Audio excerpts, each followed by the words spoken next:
திரு அருணன், பட்ஜெட்டை எப்படி பார்க்குறீங்க? தமிழ்நாட்டுக்கு தனித்து ஏன் பார்க்கணும், ஒட்டுமொத்த பாரத தேசத்தின் வளர்ச்சியை நம்ம பார்க்கணும் அப்படிங்கிற குரல்கள் வருது. இல்ல பரவாயில்ல, பாஜக நண்பர் ஒப்புக்கொண்டுட்டார். ஐயா, தமிழ்நாட்டுக்கு இந்த பட்ஜெட்ல ஒண்ணும் இல்லையா, கேரளாவுக்கு ஒண்ணும் கிடையாதுயா, புதுச்சேரிக்கு ஒண்ணும் கிடையாதுயா. தேர்தல் வந்தா கூட அதை பத்தி கவலைப்படாம நாங்க ஒட்டுமொத்த இந்தியாவை பத்தி தான் கவலைப்பட்டு பட்ஜெட் கொடுத்தாலும் தப்பு. சரி சரி இருங்க. ஆகவே இந்த நிகழ்வை கேட்டுக்கொண்டிருக்கக்கூடிய நேயர்கள் தயவு செய்து இதை மனசுல வச்சுக்கோங்க. இந்த பட்ஜெட்னால தமிழ்நாட்டுக்கோ கேரளாவுக்கோ புதுச்சேரிக்கோ சிறப்பா ஏதும் இல்லை. இதை பாஜக காரங்களே ஒப்புக்கொள்றாங்க. இது ஒரு சரி இருங்க, அவர் பேசிட்டு அப்புறம் சொல்லுங்க. இல்ல, நீங்க சொன்னதுதான். அதாவது அடுத்த பாயிண்ட் பாருங்க, தமிழ்நாட்டுக்கு ஒண்ணு செய்யலன்னு இன்னொன்னு சொல்றாரு. ஐயா, ஒட்டுமொத்த இந்தியாவுக்கு உள்கட்டுமானம், இன்ஃப்ராஸ்ட்ரக்சர், அதை வளர்த்தெடுப்பதுல இந்த பட்ஜெட் ரொம்ப துடிப்பா இருக்கு. சரி, உள் கட்டுமானம்னா அது மதுரை அந்த மெட்ரோ ரயில் வராதுங்களா? கோயம்புத்தூர் மெட்ரோ ரயில் வராதா? மதுரையினுடைய விமான நிலையத்தை அதை இன்னொரு சிறப்பு திட்டத்தின் கீழ் கொண்டு வரணும்னு எங்க எம்பி கடந்து விடாம இப்ப கூட அவருடைய பேட்டியை கேட்டு வர்றேன். அந்த சிறப்பு பட்டியலில் மதுரை சேர்க்க மாட்டேங்கிறாங்க. அவர் வாதாடிக்கிட்டு இருக்காரு, போராடிக்கிட்டு இருக்காரு. இப்ப இதெல்லாம் உள்கட்டுமானங்கள்.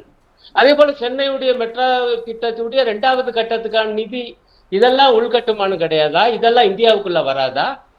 ஆக இது என்ன, அவங்க தெளிவா இருக்காங்க. என்ன செஞ்சாலும் இந்த மாநிலங்கள்ல பாஜக ஓட்டு விழாது, தமிழ்நாட்டிலயோ கேரளாவிலயோ. அவன் எதுக்கியா ஒன்னும் செய்ய வேண்டாம்னு முடிவு பண்ண மாதிரி. ஓட்டு விடாதுன்னு நினைச்ச மாநிலத்துக்கு எதுக்கு 2 வாரத்துக்கு முன்னாடி வந்து கையெல்லாம் தூக்கி நின்று மோடி அவ்வளவு முக்கியத்துவம் கொடுக்கணும், கேரளாவுக்கு போயிட்டு இங்க வந்து முக்கியத்துவம் கொடுக்கணும்? அப்ப அது ஒண்ணு கொண்டு முரணா இல்ல? இல்லையா, வந்து பேசுறாரு. ஏன்னா ரொம்ப இதா போயிடக்கூடாது, ரொம்ப ஓட்டு செஞ்சிடக்கூடாது, ஓட்டு போடுங்கன்னு சொல்லிட்டு போறாரு. ஆனா காரியம் பட்ஜெட்ல இல்லங்க வெளிப்படணும். எங்களுக்கு ஓட்டு போடுங்க, இந்த பாருங்க எங்க பட்ஜெட்ல தமிழ்நாட்டுக்கு என்னென்ன செஞ்சிருக்கோம் இந்த பட்ஜெட்ல அப்படி என்று கேட்டு வர அவங்க தயாரா இல்ல. பொதுவா தமிழை பத்தி 4 வார்த்தை, அப்புறம் தமிழ்ல 2 வார்த்தை பேசினாலே ஓட்டு விழுந்துரும். அது மட்டும் பேசுவோம், வந்தா வருது, வராது, எப்படி வராது. ஆனால் காரியம் என்பது இல்லை. பட்ஜெட்ல ஒதுக்கீடு இல்ல. முதலமைச்சர் கேட்கிறாருங்க, ஜல்ஜீவன் திட்டத்தை நான் அந்த கல்விக்குள்ள கூட வரல, நீங்க அதுக்கு ஒரு விவகாரம் பண்ணுவீங்க, நேரங்கிறது நான் அதுக்குள்ள போகல. ஜல்ஜீவன் திட்டத்தை சிறப்பாக தமிழ்நாடு அரசு அமுல்படுத்தி கொண்டிருக்கு. அதுல எங்க 3000 லட்சம் கோடி ரூபாயை பாக்கி வச்சிருக்காங்க, அதையாவது தரமாட்டீங்களான்னு கேட்கிறாரு.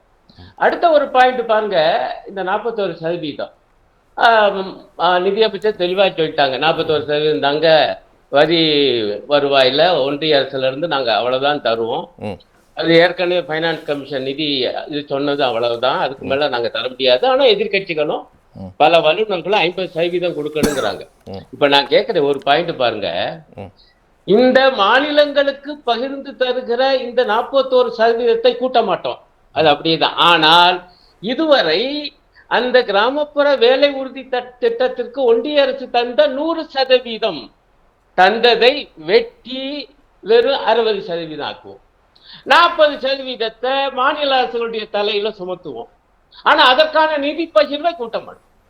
இது எவ்வளவு கொடுமைங்கய்யா. ஆனா ஒட்டுமொத்த இந்தியா பத்தி பேசுறேன், தமிழ்நாடு மட்டும் இல்லையே, எல்லாருக்கும் இந்த நிலைமை தான். கிராமப்புற வேலை வாய்ப்பு திட்ட உறுதி திட்டத்தை பொறுத்தவரையிலும் எல்லா மாநில அரசுகளும் இப்ப 40% அவங்க பாக்கெட்ல இருந்து கொடுக்கணும். ஆனால் அந்த பகிர்வு 1 பைசா 1% உயர்த்தப்பட மாட்டாது. இதெல்லாம் கொடுமை இல்லைங்களா?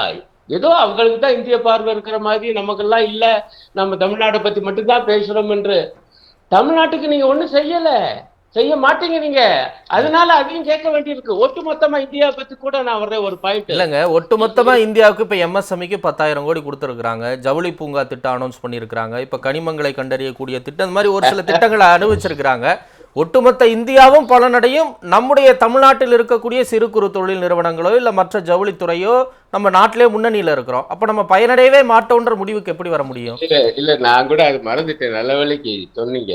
ஏங்க அந்த குறு சிறு நடுத்தர தொழில்களுக்கு ஒரு 10,000 கோடி ரூபாய் ஒதுக்குறது பெரிய விஷயமாங்க?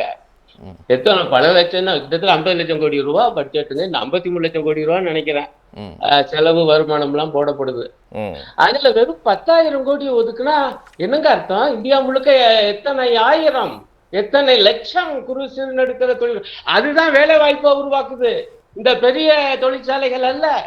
ஆண்டுக்கு 2 கோடி புதிய வேலை வாய்ப்பை உருவாக்கும் சொல்லித்தான் மோடிஜி ஆட்சிக்கு வந்தாரு. ஏன் வேலை வாய்ப்பு பத்தி ஒண்ணுமே அதிகமா பேசல நம்முடைய மாண்புமிகு நிதியமைச்சர் அவங்க? நீங்க வேலையில்லா திண்டாட்டத்தை போக்கணும்னா நீங்க குறுசு நடுத்தர தொழிலை பத்தி அதிகமா பேசணும்.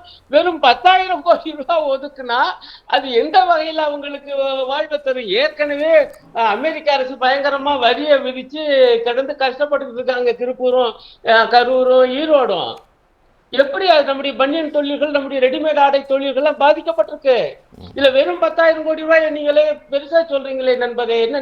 இல்ல நான் அகில இந்திய அளவுல வேற ஒரு முக்கியமான 2-3 பாயிண்ட்டுக்கு வர்றேன். அது என்னன்னா, ஏங்க நீங்க ரூபாயின் மதிப்பு என்னங்க? ஒரு பட்ஜெட்ல நிதியமைச்சர் இந்தியாவை பத்தி பேசணும்யா, பாரதத்தை பத்தி பேசணும்யா, பாரதத்தின் பெருமை தானே பேசுவோம். இவங்க ஆட்சிக்கு வரும்போது ஒரு டாலருக்கு நிகரான ரூபாய் எவ்வளவு இருந்துச்சு? 60-61 ரூபாய் தான் இருந்துச்சு. இப்ப 92 ரூபாய் எட்டிக்கிட்டு இருக்கு. இப்ப நான் இப்ப கூட பார்த்து வரேன், 91 ரூபாய் 69 பைசா.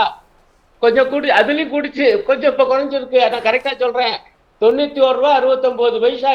61 ரூபாய் எங்க, 91 ரூபாய் எங்க? 12 வருஷத்துல இவர் பேசியிருக்காரு. முதலமைச்சராக, குஜராத் முதலமைச்சராக இருந்த பொழுது ஒரு நாட்டின் நாணயம் வீழ்கிறது என்றால் ஒன்றிய அரசினுடைய நாணயம் சரிந்தது என்று பொருள், மதிப்பு சரிந்தது என்று பொருள் என்று மன்மோகன் சிங் ஆட்சியை விமர்சனம் செய்த மாண்புமிகு மோடி அவர்கள் இன்றைக்கு பிரதமராக இருந்து இதை பத்தி ஒரு வார்த்தை இதே நிதியமைச்சரே அதை பத்தி பேசல. இன்னொன்னுக்கு வர்றேன், இந்தியா பூரா பத்தி பேசுறதுனால தங்க விலை என்ன அங்க இருக்குங்க? நான்லாம் உண்மையிலேயே 1 லட்சம் ரூபாயை சவரன் எப்ப எட்ட போது எட்டுமா, அதெல்லாம் எட்டாவது பேசிட்டு இருந்தேன். கடினமான வார்த்தை.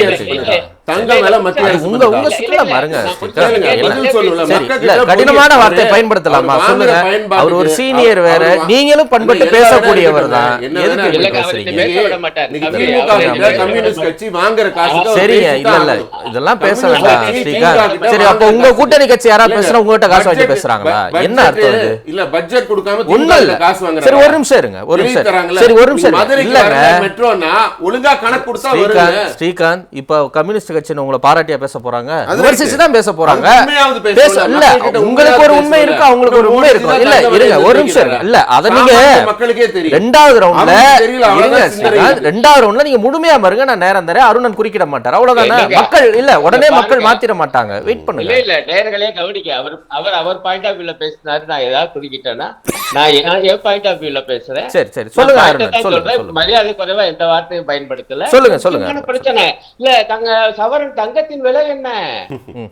இல்ல அவர் என்ன சொல்ல வர்றாரு அதுக்கும் சேர்த்து சொல்லிருங்க திரு அருணன். இல்ல பதில் சொல்லுங்க. உலக சூழல் காரணத்துக்கும் பிரதமர் மோடி அரசு தான் தங்கத்தின் விலை உயர்வுக்கும் எப்படி நீங்க முடிச்சு போட முடியும்? உலகத்தினுடைய சூழலுக்கும் உலக பொருளாதார மந்த நிலைக்கும் தங்கத்துக்கும் என்ன கணக்கு இருக்கு, மோடிக்கு என்ன கணக்கு இருக்குன்னு கேட்க வர்றாங்கன்னு நினைக்கிறேன்.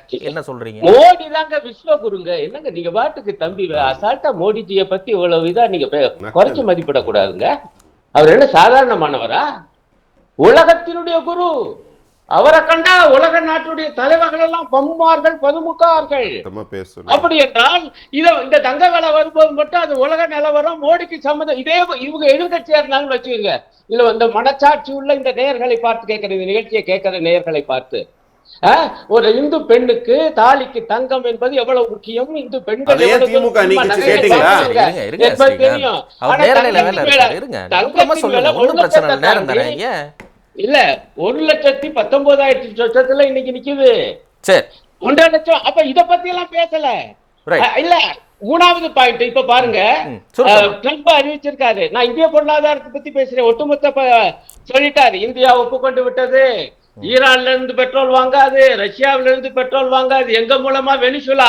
வெனிசுலாங்கிற நாட்டு போய் அதை முடிச்சு அதனுடைய எண்ணெய் வயல்களை பூரா, நிறுவனங்களை பூரா தான் கையில வச்சுக்கிட்டு எங்க மூலமா வெனிசுலால வாங்க சொல்றாரு.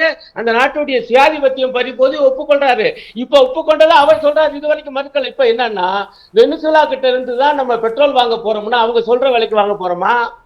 அவங்க சொல்ற விலை இப்ப சீப்பா வாங்கிட்டு இருக்கோம். ஈரான்ல இருந்தும் ரஷ்யாத்துல இருந்தும். பெட்ரோல் விலை உயர்ந்தா நாட்டுடைய விலைவாசி என்ன ஆகும்? பொருளாதாரம் ஆகும். நான் ஒட்டுமொத்த இந்தியா பத்தி பேசுறேன். ஏன்னா தமிழ்நாடு பத்தி கவலைப்படக்கூடாதுன்னு சொல்லிட்டாரு. இதெல்லாம் ஒரு இந்திய பட்ஜெட்ல, ஒன்றிய பட்ஜெட்ல நம்முடைய மாண்புமிகு நிதியமைச்சர் எதுவுமே பேசல. ரைட். எதிர்த்து பேசல, அதான் வேதனை. நன்றி, அதை நன்றி. நம்ம இதை குறிப்பிடுறோம் இந்த விஷயங்களை போடுதான் இல்ல. சரி, வரேன்.